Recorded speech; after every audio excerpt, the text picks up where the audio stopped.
অনেক দিন পর বাড়ির কাজকর্মে একটু মনোযোগ দিতে পেরেছি। এই যে এই কটা দিন বিয়ে নিয়ে এতটাই ব্যস্ত ছিলাম, সমস্ত কিছু ভুলে গেছিলাম, নিজের কাজকর্ম, তারপর তোমাদের সাথে ব্লগ ভিডিও শেয়ার করা, আরও অনেক কাজ, সমস্ত কাজ কটাই যেন ভুলেই গেছিলাম।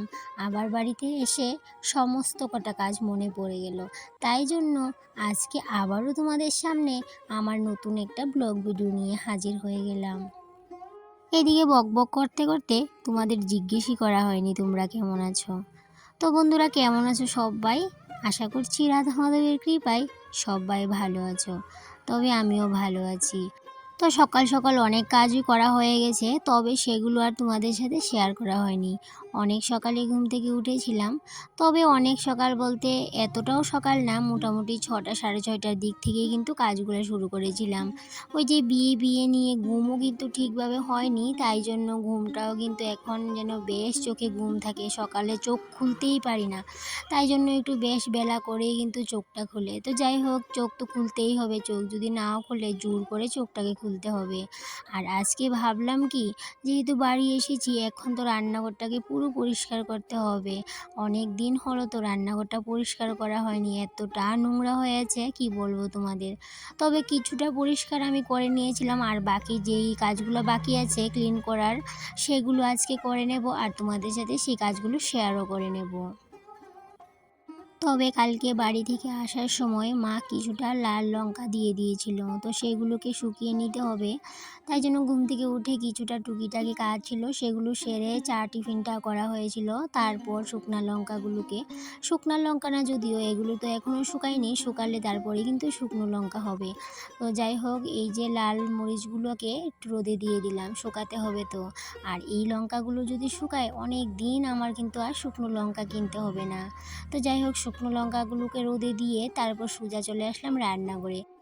তো এসেই সবার প্রথমে হ্যাঙ্গিং করা যে কাঠের তাকটা আছে সেটাকে খালি করে নিয়েছিলাম। তারপর তাকটাকে একটু পরিষ্কার করে নিয়েছিলাম, কারণ অনেক দিন তো বাড়িতে ছিলাম না, তাই জন্য কিন্তু বেশ অনেকটা নোংরা হয়েছিল। সেই সাথে মাকড়ের ঝুল ছিল, সেগুলোকে একটু ঝাড়ামোছা করে নিলাম। তারপর ইন্ডাকশনটাকে একটু শ্যাম্পু দিয়ে পরিষ্কার করে নিয়েছি। তোমরা তো জানো আমি আমার কিচেনের সমস্ত কটা জিনিসই শ্যাম্পু দিয়ে পরিষ্কার করি। ওই যে 1 টাকা দামের শ্যাম্পুর প্যাকেটটি, সেগুলো দিয়ে কিন্তু পরিষ্কার করে নিই। তারপর চলে আসলাম এদিকটায় এসে এদিকে যে কাঠের র্যাকটা আছে সেটাকে সবার প্রথমে খালি করলাম। তারপরে এটার মধ্যে যে পত্রিকাগুলো ছিল সেগুলো না অনেকটাই নোংরা হয়ে গেছিলো। আমি না বাড়ি থাকতেই ভেবেছিলাম এগুলোকে পাল্টে নেব, কিন্তু যেহেতু বিয়ে উপলক্ষে বাড়িতে ছিলাম না, সেগুলো কিন্তু আর চেঞ্জও করা হয়নি। তাই জন্য আজকে এই পত্রিকাগুলোকে উঠিয়ে নিলাম, নতুন করে আবার পত্রিকা পাতিয়ে নেব। তো এই র্যাকটা যখন এখান থেকে সরিয়েছিলাম এতটা নোংরা হয়েছিল এটার পিছনটায় কি বলবো। ইঁদুরের পটি থেকে শুরু করে উলুর মাটি থেকে শুরু করে কত যে নোংরা ছিল। তারপর ভালো করে মাকড়ের ঝুলগুলোকে ঝাড়ামোছা করে ভালো করে মুছে নিয়েছিলাম। ফ্রিজের তলটাকেও কিন্তু ভালো করে মুছে নিয়েছিলাম। তো ওই দিকের কাজটা সেরে আবার চলে আসলাম এইদিকে। কাজের তো কোনো ঠিক ঠিকানা নেই, যেদিকে মনে হচ্ছে সেদিকেই পরিষ্কার করা শুরু করছি। তারপর এই দিকটায় এসে সবার প্রথমে কিন্তু প্লাস্টিকের ঝুড়ি, প্লাস্টিকের চালন, তারপরে আমার ননস্টিকের যে প্যানগুলো ছিল সেগুলোকে নামিয়ে নিলাম, নিয়ে কিন্তু মাকড়ের ঝুলগুলোকে ঝেড়ে পরিষ্কার করলাম। তারপর এই যে হ্যাঙ্গিং করা ফ্লাওয়ার দানিটা উপরে ছিল সেটাকেও নামিয়ে নিলাম। তো এই ফ্লাওয়ার দানিটা নামানোর সময় দেখলাম কি, ফ্লাওয়ার দানিটার মধ্যে না আরশোলা বাসা করে নিয়েছে, অনেকটাই নোংরা করে রেখেছিল। তাই জন্য প্রথমে ভেবেছিলাম নামাবো না, ফ্লাওয়ার দানিটাকে এমনিতেই মুছে পরিষ্কার করে নেবো। যখন দেখলাম আরশোলা বাসা করে নিয়েছে তখন আর মনটা মানলো না, উপর থেকে নামিয়ে নিয়ে আসলাম, তারপরে ভালো করে পরিষ্কার করলাম। তারপরে এই যে আরশোলার ওষুধটা দিয়ে দিলাম, তাতে করে কিন্তু আর এখন আরশোলা আর বাসা করবে না এটার মধ্যে। তো তারপর নিচে যে হ্যাঙ্গিং করা প্ল্যানটা ছিল সেটাকেও পরিষ্কার করে নিয়েছিলাম, কারণ সেটাও না অনেকটাই নোংরা ছিল। তারপর এই দিকটায় চলে আসলাম, এইদিকে দেখো এই যে তাক থেকে আমি বাটিগুলোকে নামিয়েছিলাম, দেখো বাটিগুলো কতটা নোংরা হয়েছে। এই যে অনেক দিন ধরে বাড়িতে ছিলাম না, সমস্ত কটা জিনিস নোংরা হয়ে আছে। তো যাই হোক, এদিকে বাটিগুলোকে ধুয়ে দিয়ে বাইরে মেলে দিলাম, আর এখন সোজা আবার ঘরে চলে আসলাম। ভাবলাম বাটিগুলো শুকাতে শুকাতে এই দিকের কাজগুলো সেরে নেওয়া যাক। তো যাই হোক, এই জিনিস কটাকে কিন্তু ভালো করে ধুয়ে মুছে আবার জায়গা মতো রেখে দিলাম, ননস্টিকের প্যানগুলোকে আর প্লাস্টিকের যে জিনিসগুলো ছিল ঝুড়ি চালন সেগুলোকে।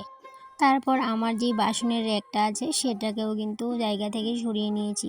কিন্তু বাসনের র্যাকের মধ্যে যেই বাসন কটা ছিল সমস্ত কটা বাসন কিন্তু আমি কালকেই ধুয়ে নিয়েছিলাম। তাই জন্য আজকে আর আমাকে বাসনগুলাকে কিন্তু ধোয়াধুয়ি করতে হবে না। যাই হোক, কিছু কিছু কাজ কিন্তু করে রেখে দেওয়ার জন্য আজকে আর অতটাও পরিশ্রম করতে হবে না। তো এদিকে র্যাকটাকে তো সরিয়ে নিয়েছি, তারপর ভালো করে ঝাড় দিয়ে নিচ্ছি। তো অবশ্য কালকে সরিয়ে একবার ঝাড় দিয়ে নিয়েছিলাম, তবে ভাবলাম না আজকে যেহেতু পরিষ্কার করছি সমস্ত ঘর, তাই জন্য আবার র্যাকটাকে সরিয়ে ঝাড় দিয়ে দিলাম। তারপর জলের ড্রামটাকে একটু ভালো করে মুছামুছি করে নিয়েছি।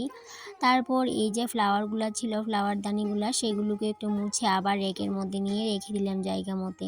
আর এই কৌটাগুলোকে কিন্তু সঙ্গে সঙ্গে রাখতে পারলাম না, কারণ কৌটাগুলো দেখো কতটা নোংরা হয়ে আছে। আর কৌটাগুলো না অতটাও নোংরা হয় না যতটা নোংরা কৌটার মুখগুলো হয়ে থাকে। তো যাই হোক, কৌটার মুখগুলোই কিন্তু নোংরা, আর কৌটাগুলো কিন্তু একদমই নোংরা হয়নি। আর সেই জন্য আমি সমস্ত কৌটার মুখগুলোকে ভালো করে পরিষ্কার করে নিয়েছি। এখন কিন্তু আবার সেই আগের মতো জায়গা মতো রেখে দেবো। এদিকে গড়ে কৌটা কাউটি মুছামুছি করতে করতে দেখো আমার বাটিগুলো কিন্তু খুব সুন্দরভাবে শুকিয়ে গেছে। তো যাই হোক, বাটিগুলোকে কিন্তু জায়গা মতো রেখে দিয়েছিলাম। আবার দেখো এই দিকটায় চলে আসলাম, এই যে র্যাকটাকে সরিয়ে এই জায়গাটাকে পরিষ্কার করে নিয়েছিলাম, কিন্তু র্যাকটাকে মোছা হয়নি। তাই জন্য এখন র্যাকটাকে মুছে নিলাম, তারপর আবার নতুন করে সুন্দর করে পত্রিকাগুলো পাতিয়ে নিলাম। কারণ পত্রিকা পাতালে না বেশি দিন কিন্তু সুন্দর থাকে না, কিছুদিন যখন চলে যায় তখন কিন্তু পত্রিকাগুলো কিন্তু নোংরা হয়ে যায়। তো সেই জন্য কিছুদিন পর পরই কিন্তু আমাকে পত্রিকাগুলোকে পাল্টাতে হয়। তারপর ভাবলাম ইন্ডাকশনটা যেহেতু জায়গা মতো রেখে দিলাম, মুছাও হয়ে গেছে, তাই জন্য ভাবলাম না ভাতটা বসিয়ে দিই, তারপর কাজগুলো করতে করতে ভাতটাও সেই ফাঁকে হয়ে যাবে। আর এদিকটায় দেখো ভাতের জলটা বসিয়ে এইদিকে যে বক্সের মধ্যে এই জিনিসগুলো রেখেছিলাম চেক করছিলাম জিনিসগুলো কিনা আরশোলা নোংরা করে করে দিয়েছি নাকি পটি টটি করে দিয়েছে। তো যাই হোক, নোংরা কিন্তু করেনি, চেক করে নিয়েছিলাম কোনোই নোংরা নেই, তাই জন্য আবার এই বক্সের মধ্যেই রেখে দিলাম। এই জিনিসগুলো নিয়ে না অনেকটাই চিন্তায় আছি, এই জিনিসগুলো যে কোথায় রাখবো। এমনি করে রাখলে না ঘরের জিনিস না অনেক তাড়াতাড়ি নোংরা হয়ে যায়। তো সেই ভাবনাটা কিন্তু অনেক দিন ধরে আমার মনের মধ্যে, যে জিনিসগুলো কোথায় রাখি কোথায় রাখি। কারণ তোমরা তো জানো আমার কিচেনে তেমন কোনো ভালো আলমিরা নেই যে আমি দামি দামি জিনিসগুলোকে আলমিরাতে রাখবো। তবে অবশ্যই এই জিনিসগুলো কিন্তু একদমই দামি না, ওই সামান্য একটু দাম। তো যাই হোক, এই সামান্য একটু দামের জিনিসগুলোই আমার কাছে অনেকটাই দামি। কেন বলো তো? যেহেতু আমার ছোট্ট একটা রান্নাঘর, ছোট্ট সংসার, অভাবের সংসার, এই অভাবের সংসারে এই ছোট্ট ছোট্ট জিনিসগুলোও না আমার কাছে অনেকটাই দামি। আর এগুলোকে না সযত্নে রাখতে আমার অনেকটাই ইচ্ছে করে, কিন্তু কি করব বলো তো? যেহেতু রান্নাঘরে আলমিরা নেই, আর যেহেতু এগুলো রান্নাঘরের জিনিস, এগুলো কিন্তু আমি শোবার করে শোকেজে তুলে রাখলে কিন্তু ভালো লাগে না, তাই জন্য রান্নাঘরে রাখার চেষ্টা করি। আর একদিকে দেখো রান্নাঘরে এমনিতেই যদি এই জিনিসগুলোকে রেখে দেই নষ্ট হয়ে যাওয়ার কিন্তু সম্ভাবনা থাকে। তাই জন্য কিছুটা জিনিস এমনি বক্সের মধ্যে রেখেছি, আর কিছুটা এমনিতে শোকেজেও কিছুটা জিনিস আছে। আর সবগুলা জিনিস কিন্তু একদমই রান্নাঘরে রাখি না, যেহেতু রান্নাঘরটা কিন্তু অন্যান্য ঘরের তুলনায় নোংরাটা একটু বেশিও হয়ে যায় তাড়াতাড়ি। সেই জন্য সবসময় চেষ্টা করি যে জিনিসগুলো যাতে নষ্ট না হয় সেদিকটাও কিন্তু অনেকটাই খেয়াল রাখি। আর এই যে সবসময় কিন্তু একটু পরিষ্কার পরিচ্ছন্ন করে রাখার চেষ্টা করি যাতে করে জিনিসগুলো নষ্ট না হয়। এই যে ফ্রিজটার কথাই বলি, ফ্রিজটা না রান্নাঘরে যেহেতু রেখেছি, নোংরাও কিন্তু একটু তাড়াতাড়ি হয়ে যায়। অবশ্য ফ্রিজ তো রান্নাঘরে রাখার জিনিস। সময় সময় করে যদি ফ্রিজটাকে না মুছি তাহলে কি হয় বলো তো? ওই যে তেল চিটচিটে একটা ভাব হয়ে থাকে। আর যদি রান্নাঘরটা সত্যিকারের মডুলার কিচেন হতো তাহলে তো সেই কিচেনে কিচেন চিমনিও থাকতো, আর তাতে করে তেল চিটচিটে ভাবটা কিন্তু একদমই থাকতো না। সমস্ত কটা জিনিসের মধ্যেই একদম তেল চিটচিটে ভাব হয়ে থাকে সব সময়। তাই জন্য কিন্তু একটু বেশি করেই আমার রান্নাঘরটা পরিষ্কার করতে হয়। এই যে সপ্তাহে 1-2 দিন কিন্তু ভালো করে পরিষ্কার করতেই লাগে। এমনিতে তো আমি পার্ট পার্ট করে পরিষ্কার করে নিই, তাই জন্য আর অতটাও পরিশ্রম হয় না। কিন্তু যেহেতু কিচেন চিমনি নেই আর রান্নাঘরটাও টিনের মাটির ঘর, জং ধরা ঘর আমার, সেই জন্য একটু বেশি কিন্তু পরিষ্কার পরিচ্ছন্ন করতে লাগে। তো অন্যান্য দিন যখন আমি আমার কিচেনটাকে পরিষ্কার করি তখন কিন্তু অতটাও পরিশ্রম হয় না, আজকে না যতটা পরিশ্রম হয়েছে। কেন বলো তো? ওই যে বললাম বিয়ে নিয়ে এতটাই ব্যস্ত ছিলাম, আর বেশ কয়েকদিন বাড়িতে না থাকার কারণে অনেকটাই নোংরা হয়েছে রান্নাঘর। তাই জন্য কালকে তো কিছুটা পরিষ্কার করে রেখেছিলাম, আর বেশিরভাগ কাজগুলোই কিন্তু ছিল করার বাকি। আর এই কাজগুলো আজকে করে নিচ্ছি। এইদিকেও টেবিলের সমস্ত কিছু নামিয়ে নিয়েছিলাম, নামিয়ে তারপর সমস্ত কিছু মুছে পরিষ্কার করে টেবিলটাকেও মুছে নিয়েছিলাম। তারপর টেবিলের নিচে এত মাকড়সার ঝুল হয়েছিল সেগুলো পরিষ্কার করেছিলাম। আর এদিকটায় দেখো সমস্ত কটা জিনিস পরিষ্কার করার পর, সমস্ত ঘর পরিষ্কার করার পর তোমাদের সাথে আরেকটা জিনিস শেয়ার করার বাকি ছিল। সেটা কি বলো তো, এই যে বক্সটা দেখতে পাচ্ছ, টিফিন বক্সটা, এই বক্সটা দেখো কত সুন্দর বক্সটা। দাম কিন্তু একদমই কম, কিন্তু এই যে সুন্দর একটা জিনিস, একটা না আমি এরকম দুটো বাটি নিয়েছি। একটা হচ্ছে এই যে এই মুখটা লাল, আর একটা হচ্ছে এই যে ব্লু কালার। তো যাই হোক এই দুটো বাটি নিয়েছি। তো অবশ্য এটার মতো আমি আরেকটা টিফিন বক্স নিয়েছি, সেটা হচ্ছে স্টিলের, সেটা হচ্ছে আরও একটু দামি, আর এই দুটো হচ্ছে একদমই কম দাম। তো যাই হোক কম দাম হলেও আমার কাছে না, এই যেহেতু আমার রান্নাঘরে নতুন দুটো জিনিস আমি নিয়ে এসেছি, তাই জন্য কিন্তু আজকে আমি আরেকটু খুশি হয়ে কিন্তু রান্নাঘরের কাজগুলো করছিলাম, যে মনে মনে ভাবছিলাম এই দুটো বাটি নিয়েছি, কত ভালো লেগেছে এই বাটিগুলো দেখতে, কত সুন্দর তাই না। কিন্তু এই বাটিগুলোর মধ্যে কী রাখবো সেটা নিয়ে কিন্তু একবারও ভাবিনি, খালি মনের মধ্যে এটাই যে আমার রান্নাঘরে নতুন দুটো জিনিস হলো। তো তাই নিয়ে অনেকটাই খুশি ছিলাম, আর তাই জন্য রান্নাঘরটা পরিষ্কার করার পর দুটো বাটিও কিন্তু আমি সুন্দর করে জিনিসগুলোর সাথে সাজিয়ে রেখেছি। তো মনে মনে ভাবছিলাম যে বাটিগুলোর মধ্যে কিছু রাখবো না, কারণ যদি কিছু রাখি চট করেই কিন্তু বাটিগুলো নষ্ট হয়ে যাবে। আমার না অনেক পছন্দ করে দুটো বাটি আমি নিয়েছি।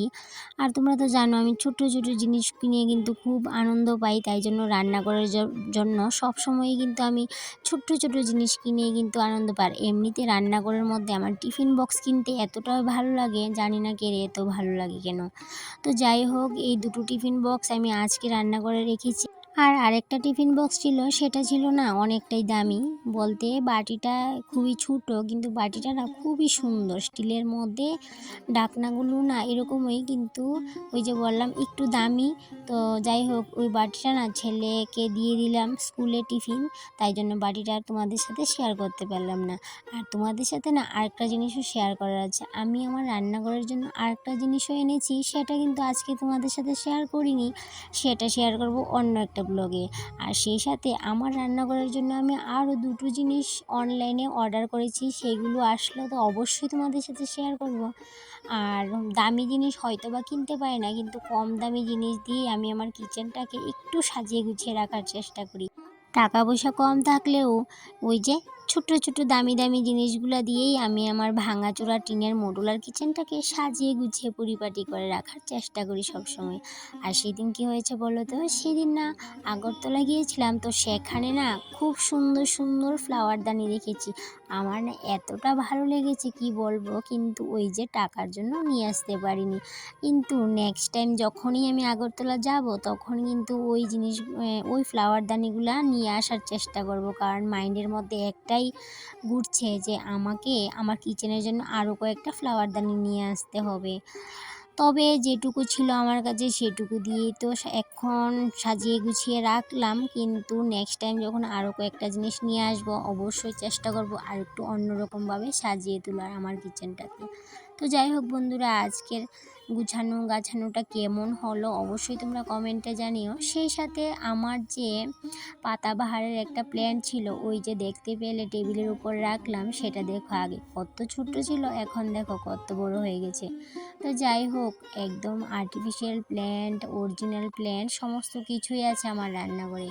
আর বেশিরভাগ ইচ্ছা করে আর্টিফিশিয়াল প্ল্যান্ট, আরও সুন্দর সুন্দর আর্টিফিশিয়াল প্ল্যান্ট দেখে আসলাম, বললাম যে সেদিন আগরতলা সেগুলো নিয়ে আসতে না আমার খুব ইচ্ছে করছে যে, কিন্তু টাকার অভাবে সেদিন নিয়ে আসতে পারিনি। তো যাই হোক নেক্সট টাইম অবশ্যই চেষ্টা করব নিয়ে আসার, আর একটু সুন্দর লুক দেওয়ার চেষ্টা করব আমি আমার রান্নাঘরটাকে। অবশেষে কিচেনের সমস্ত কাজবাজ শেষ করে এখন দেখো লাস্ট যে লুকটা সেটা তোমাদের সাথে শেয়ার করে নিচ্ছি। দেখো আমার রান্নাঘরের পুরো কাজ কমপ্লিট, আর সেই সাথে ডালও রান্না করা হয়েছে, ভাতও করে নিয়েছিলাম। আর এখন শুধু বাকি আছে দুটো তরকারি করব, সেটা আমি স্নান করে এসে করব। আর যেহেতু এখন রান্নাঘরের কাজকর্ম শেষ, এখন স্নান করে পুজো দিয়ে তারপর কিন্তু আবার রান্নাঘরে আসবো, এসে দুটো তরকারি বাকি আছে সেগুলো করব। তো যাই হোক বন্ধুরা, আমার রান্নাঘরটা গুছানোর পর না অনেকটাই ফ্রেশ লাগছিল মনটা। এর আগে কিন্তু মনটা একদমই ফ্রেশ ছিল না, কারণ রান্নাঘর যদি নোংরা হয়ে থাকে আমার একদমই ভালো লাগে না। বকবক করতে করতে কখন যে ভিডিওর শেষ পর্যায়ে চলে আসলাম বুঝতেই পারিনি। আরেকটা কথাও না বললে না হয়, সেটা হচ্ছে গিয়ে এতক্ষণ অবধি যারা যারা আমার ভিডিওটার পাশে ছিলে তোমাদের সবাইকে আবার অসংখ্য অসংখ্য ধন্যবাদ। আর ভিডিওর শেষ পর্যায়ে তো চলে আসলাম বললামই, তো সেই জন্য আজকের জন্য বিদায় নিচ্ছি। আবারও দেখা হবে পরবর্তী কোনো একটা ব্লগে। ততক্ষণে তোমরা এইভাবে আমাকে ভালোবাসা দিও আর আমার পাশে থেকো, আর তোমরা সুস্থ থেকো, ঠিক থেকো। টাটা।